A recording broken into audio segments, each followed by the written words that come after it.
Welcome to the Bigger Brains course, Mastering PowerPoint 365 Expert. My name is Kathy Snizaski, and I'm a Microsoft trainer with 25 years experience helping employees be more efficient using Microsoft products. Microsoft PowerPoint is a powerful tool for creating presentations, and I'm excited to teach you how to use its features.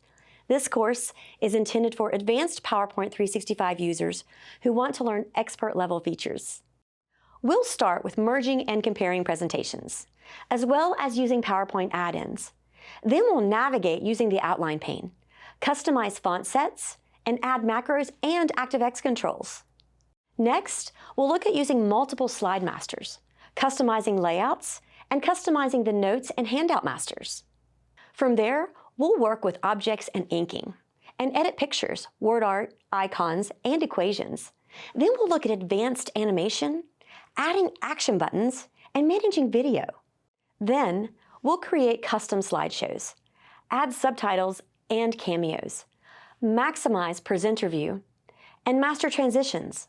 We'll also rehearse timings, use the rehearsal coach, and record a slideshow and screen recording. In our last lessons, we'll review accessibility, save your presentation as a video, save images, and share and publish your presentation. By the end of this course, my hope is that you will be comfortable with many of the advanced features of PowerPoint and use them to create powerful and dynamic presentations. As you go through this course, I recommend that you stop the video periodically and practice what I'm showing you. The files I'm using in the course are available to download if your platform supports them, so you can do the same activities right along with us.